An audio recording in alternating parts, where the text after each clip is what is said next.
അപ്പോൾ എല്ലാവർക്കും നമസ്കാരം. നമ്മളിപ്പോൾ ഇന്ന് എത്തിയിരിക്കുന്ന കാഞ്ചീപുരം ക്ഷേത്രത്തിലാണ്. അമിതയുണ്ട്, അക്ഷതയുണ്ട്. അകത്തെ ക്യാമറ അലൗഡ് അല്ലെന്നാണ് തോന്നുന്നത്. എങ്കിലും നോക്കാം, മാക്സിമം നമുക്ക് എടുക്കാൻ പറ്റുന്ന എടുക്കാം.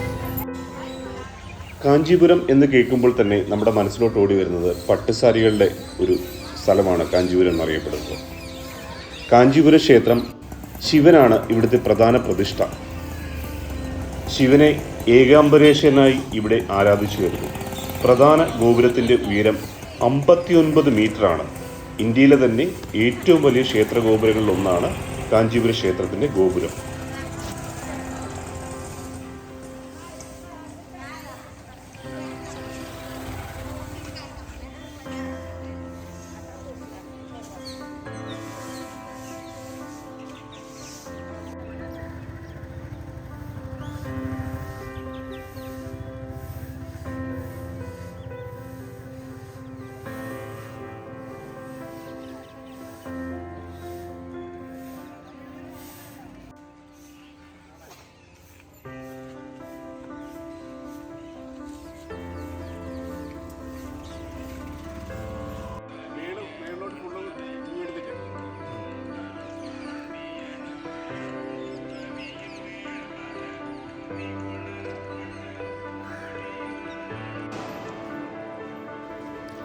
വാസ്തുവിദ്യകൾക്കും 1000 തൂണുള്ള ഹാളുകൾക്കും കൂറ്റൻ ക്ഷേത്രഗോപുരങ്ങളും ഇന്ത്യയിലെ ഏറ്റവും പ്രധാനപ്പെട്ട വിനോദസഞ്ചാര കേന്ദ്രങ്ങളിലൊന്നാണ് കാഞ്ചീപുരം ക്ഷേത്രം.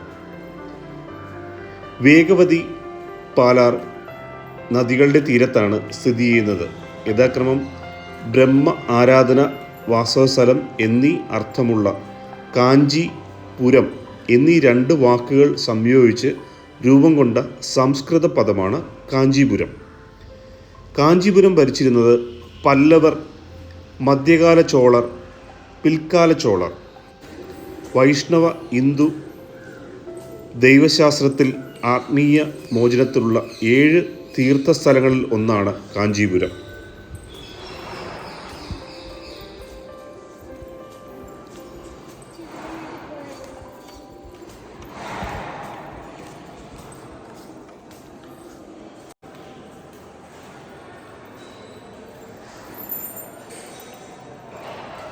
അപ്പോൾ നമ്മൾ കാഞ്ചീപുരം ക്ഷേത്രത്തിലെ ദർശനമെല്ലാം കഴിഞ്ഞു. ഇനി നമ്മൾ ഇവിടുന്ന് യാത്ര തിരിക്കുകയാണ്. ഇനി അടുത്ത് പോകുന്നത് നമ്മൾ ശ്രീരംഗ ക്ഷേത്രത്തിലോട്ടാണ് പോകുന്നത്. അപ്പോൾ ഇനി അവിടുത്തെ വിശേഷങ്ങളും കാഴ്ചകളൊക്കെയാണ് നമ്മളിനി കാണാൻ പോകുന്നത്. ഇതും ഭയങ്കര ഒരു ക്ഷേത്രമാണ് ശ്രീരംഗ ക്ഷേത്രം. ലോകത്തിലെ തന്നെ ഏറ്റവും വലിയ ക്ഷേത്രങ്ങളിലൊന്നാണ് ശ്രീരംഗം വലുപ്പത്തിൻ്റെ കാര്യത്തിൽ. അപ്പോൾ ഇനി അവിടുത്തെ വിശേഷങ്ങളാണ് ഇനി നമുക്ക് കാണാൻ പോകുന്നത്. അപ്പോൾ ഇവിടുത്തെ എല്ലാ വിശേഷങ്ങളെല്ലാം കണ്ട്, ഇതും ഭയങ്കര കാഞ്ചീപുരം ക്ഷേത്രം പോയി കാണേണ്ട ഒരു ക്ഷേത്രം തന്നെയാണ്. അപ്പോൾ ഇനി നമുക്ക് ശ്രീരംഗ ക്ഷേത്രത്തിൻ്റെ വിശേഷത്തിലോട്ട് പോകാം. അപ്പോൾ നമ്മളങ്ങനെ ശ്രീരംഗ ക്ഷേത്രത്തിൽ എത്തിയിരിക്കുകയാണ്. അപ്പോൾ ഇവിടുത്തെ വിശേഷങ്ങളും ഇവിടുത്തെ അമ്പലത്തിലെ കാഴ്ചകളൊക്കെ നമുക്ക് കാണാം. ഭാരതത്തിലെ തന്നെ ഏറ്റവും വിസ്താരമേറിയ കൂറ്റൻ ക്ഷേത്രങ്ങളിൽ ഒന്നാണ് ശ്രീരംഗം. ശ്രീരംഗ സ്വാമി ക്ഷേത്രം തിരുച്ചിറപ്പള്ളിക്ക് അടുത്തായിട്ടാണ് സ്ഥിതി ചെയ്യുന്നത്. ശ്രീരംഗം ദ്വീപിൽ കാവേരി നദിയുടെ തീരത്താണ് ഈ ക്ഷേത്രം സ്ഥിതി ചെയ്യുന്നത്. മഹാവിഷ്ണുവാണ് ഇവിടുത്തെ പ്രധാന പ്രതിഷ്ഠ. അനന്തശയനത്തിൽ കിടക്കുന്ന മഹാവിഷ്ണുവാണ്. 21 ഗോപുരങ്ങൾ കാവൽ നിൽക്കുന്ന ഈ മഹാക്ഷേത്ര സമുച്ചയം 156 ഏക്കർ വിസ്തീർണത്തിലാണ് പരന്നു കിടക്കുന്നത്. ഭാരതത്തിലെ 108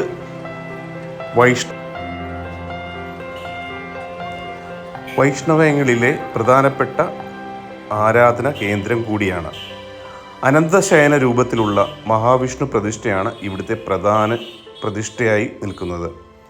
ഗണപതി ഭഗവാനാണ് ഇവിടെ പ്രതിഷ്ഠ നടത്തി എന്നാണ് ഐതിഹ്യം. തെക്കോട്ട് ദർശനമായിട്ടാണ് ഇവിടെ പ്രതിഷ്ഠ. ഇത്തരത്തിലുള്ള അപൂർവം ക്ഷേത്രങ്ങളിലൊന്നാണിത്. മഹാലക്ഷ്മി ഇവിടെ രംഗനായികയായി എന്നും അറിയപ്പെടുന്നു. തീർച്ചയായും നമ്മൾ പോയി കാണേണ്ട ഒരു ക്ഷേത്രം തന്നെയാണ്.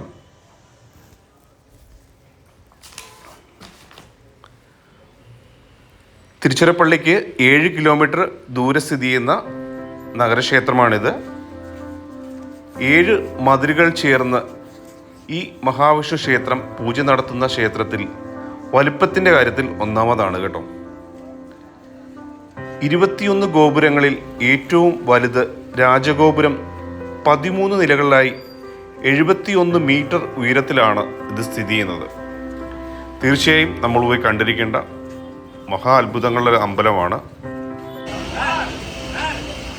ശ്രീരംഗ ക്ഷേത്രം. ഭഗവാനെ നമുക്ക് തൊട്ടടുത്ത് നിന്ന് തന്നെ കാണാൻ പറ്റും.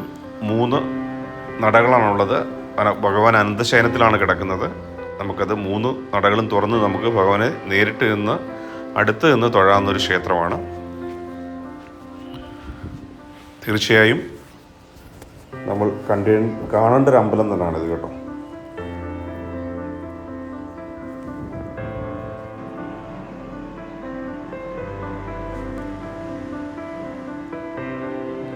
അവിടുത്തെ തൂണുകളിലെ കരിങ്കൽ തൂണുകളുടെ വർക്കൊക്കെ എന്ന് പറയുന്നത് എങ്ങനെ അത് ചെയ്തു എന്നുള്ളതാണ് അത്ഭുതം. അന്നത്തെ കാലത്ത് എത്രയോ വർഷങ്ങൾ പഴക്കമുള്ള ക്ഷേത്രമാണ്.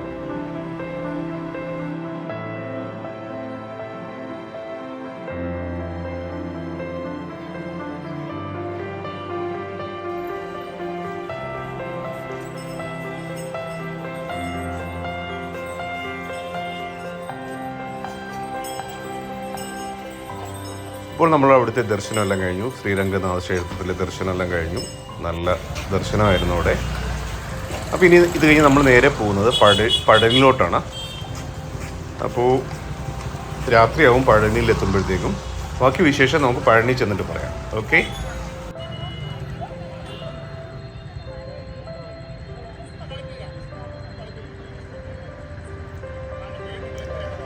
അങ്ങനെ രാത്രി നമ്മൾ പഴനി സ്റ്റേ ചെയ്തു. പിറ്റേ ദിവസം രാവിലെയാണ് നമ്മൾ ദർശനത്തിനായിട്ട് ഇറങ്ങിയത്. ഒരു 7:30 ആയപ്പോൾ നമ്മളെല്ലാം റെഡിയായി ഇറങ്ങി.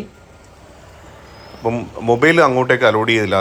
ക്ഷേത്രത്തിൻ്റെ അങ്ങോട്ടേക്ക് മലയിലോട്ട് അലോഡ് ചെയ്യത്തില്ലെന്നാണ് അവർ പറഞ്ഞത്. അതുകൊണ്ട് ഫോൺ കൊണ്ടുപോകാൻ പറ്റിയില്ല. പുറത്തെ കാഴ്ചകൾ മാത്രമേ നമുക്ക് എടുക്കാൻ പറ്റുള്ളൂ. അങ്ങനെ പഴനി എല്ലാം കയറി നമ്മൾ തൊഴുതു. നല്ല ദർശനമായിരുന്നു കിട്ടിയത്. നമ്മളൊരു ഏകദേശം 7:30 കയറിയിട്ട് ഒരു 9:30 ആയപ്പോൾ നമ്മൾ തിരിച്ചിറങ്ങി. ദർശനമെല്ലാം കഴിഞ്ഞ് പ്രസാദമെല്ലാം വാങ്ങി തിരിച്ചു വന്നു. അപ്പോൾ ഇവിടുത്തെ ദർശനമെല്ലാം കഴിഞ്ഞ് ഇനിയിപ്പോൾ നമ്മൾ നേരെ പോകുന്നത് ഗുരുവായൂരാണ്. അപ്പോൾ നമ്മുടെ ഈ ഒരു പിൽഗ്രീം ടൂറ് നമ്മുടെ ഉണ്ടാകുകയാണ്. ഏകദേശം 5 ദിവസത്തെ ടൂറായിരുന്നു. നമ്മളൊരു ഗ്രൂപ്പായിട്ടാണ് പോയത്. AC ബസ്സാണ്. നമുക്ക് പെർ ഹെഡ് വന്നിരിക്കുന്ന 5500 രൂപയാണ് നമുക്കൊരാൾക്ക് ചാർജ് വന്നിരിക്കുന്നത്. ഇൻക്ലൂഡിങ് 3 മീൽസ് ഉൾപ്പെടെയാണ് നമുക്ക്. ഫുഡെല്ലാം നമ്മൾ പോകുന്ന വഴിക്ക് തന്നെ വെച്ചാണ് കഴിക്കുന്നത്. ഇവരെല്ലാ മാസവും ട്രിപ്പ് പോകുന്നുണ്ട്. അപ്പോൾ ഞാൻ എൻ്റെ ഡീറ്റെയിൽസും കോൺടാക്റ്റ് ഡീറ്റെയിൽസ് എല്ലാം ഞാൻ ഡിസ്ക്രിപ്ഷനിൽ കൊടുത്തേക്കാം. നിങ്ങൾക്ക് ഇത് കണക്ക് യാത്രകൾ പിൽഗ്രീമായിട്ടുള്ള സ്ഥലങ്ങൾ പോകണമെന്നുണ്ടെങ്കിൽ നമുക്കിപ്പോൾ ഒരുപാട് വ്യത്യസ്തമായിട്ടുള്ള അമ്പലങ്ങളാണ് കവർ ചെയ്യാൻ പറ്റുന്നത്. അത് ഇൻക്ലൂഡിങ് ഫുഡായിട്ടാണ്. റൂംസിൻ്റെ റെൻറ്റ് കാര്യങ്ങളെല്ലാം നമ്മൾ എടുക്കണം. അത് നമുക്ക് AC റൂമോ നോൺ AC റൂമോ അതെല്ലാം നമ്മൾ ഗ്രൂപ്പായിട്ടാണെങ്കിൽ അങ്ങനെ ഡോർമെറ്ററി ആയിട്ട് കിട്ടും. അങ്ങനെ വേണമെങ്കിൽ അങ്ങനെ എടുക്കാം. ഇത് നമുക്ക് ഇൻക്ലൂഡിങ് ട്രാൻസ്പോർട്ടിങ്, അവിടുത്തെ ദർശനം അതെല്ലാം ഉൾപ്പെടെയാണ് 5500 രൂപ പെർ ഹെഡ് ചാർജ് ചെയ്യുന്നത്. കുട്ടികൾ തീരെ ചെറിയ കുട്ടികൾക്ക് ചാർജ് ഇല്ല. അപ്പോൾ തീർച്ചയായും നല്ലൊരു ടൂർ ആയിരുന്നു. നമുക്ക് ഇത്രയും ക്ഷേത്രങ്ങൾ കാണാൻ പറ്റി. നിങ്ങളിലോട്ട് അത് എത്തിക്കാനും മാക്സിമം ഞാൻ ശ്രമിച്ചിട്ടുണ്ട്. അപ്പോൾ നമ്മുടെ വീഡിയോ ഇഷ്ടപ്പെട്ടെങ്കിൽ നിങ്ങൾ ഒന്ന് ലൈക്ക് ചെയ്യണം. നിങ്ങളുടെ വിലയേറിയ കമൻറ്റുകൾ അയയ്ക്കുക. നമ്മുടെ വീഡിയോ ആദ്യമായിട്ടാണ് കാണുന്നതെങ്കിൽ ഒന്ന് സബ്സ്ക്രൈബ് ചെയ്യാൻ മറക്കല്ലേ. തൊട്ടടുത്തുള്ള ബെല്ലൈക്കൺ കൂടി എനേബിൾ ചെയ്യുകയാണെങ്കിൽ നമ്മളിടുന്ന വ്യത്യസ്തമായിട്ടുള്ള വീഡിയോസ് ഉടൻ തന്നെ വരുന്നതായിരിക്കും നിങ്ങൾക്ക്.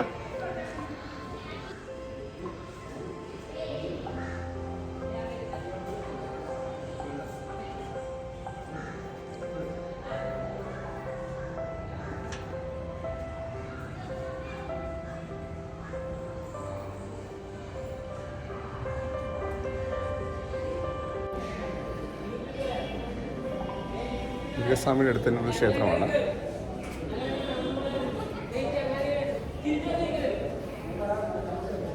ഭയങ്കര അടിപൊളി ക്ഷേത്രങ്ങളാണല്ല, കാണുന്ന ക്ഷേത്രമാണ്.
അപ്പോൾ നമ്മൾ ലാസ്റ്റ് വന്നിരിക്കുന്നത് ഗുരുവായൂരാണ്. ബാക്കി എല്ലാ ദർശനമെല്ലാം കഴിഞ്ഞ് അങ്ങനെ ഗുരുവായൂർ നടയിലെത്തി.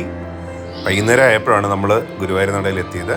ഇവിടെ എല്ലാം തൊഴുത് ഭഗവാനെ എല്ലാം കണ്ട് പ്രാർത്ഥിച്ച് അപ്പം നമ്മുടെ പിൽഗ്രീം ടൂറ് നമ്മുടെ എൻഡാകുകയാണ്. അപ്പോൾ നമ്മുടെ വീഡിയോ ഇഷ്ടപ്പെട്ടെങ്കിൽ തീർച്ചയായിട്ടും ലൈക്ക് ചെയ്യണം. നിങ്ങളുടെ വിലയേറിയ കമൻറ്റുകൾ അയച്ചു തരണം. വീഡിയോ മുഴുവനായിട്ട് കാണുക.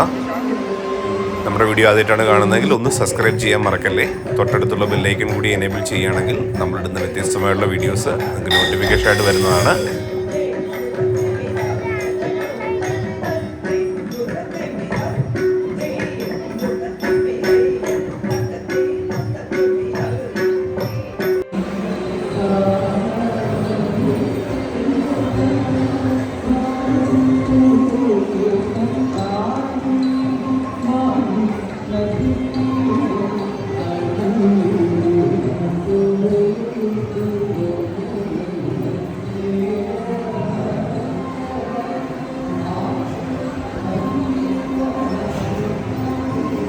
അപ്പോൾ ഇനി അടുത്തൊരു വ്യത്യസ്തമായിട്ടുള്ള വീഡിയോസുമായിട്ട് ഉടൻ തന്നെ വരുന്നതാണ്. അതുവരെ എല്ലാവർക്കും take care, bye bye. Video മുഴുവനായിട്ട് കാണുക. ഒരുപാട് നന്ദി അറിയിക്കുന്നു. ഒരുപാട് സപ്പോർട്ട് ചെയ്യുന്നതിൽ ഇനിയും നിങ്ങളുടെ സപ്പോർട്ട് പിന്തുണ എല്ലാം ഉണ്ടാകുക. അപ്പോൾ അടുത്ത് തന്നെ വ്യത്യസ്തമായിട്ടുള്ള വീഡിയോസ് ആയിട്ട് ഉടൻ തന്നെ വരുന്നതാണ്. അതുവരെ ബൈ ബൈ, ടേക്ക് കെയർ.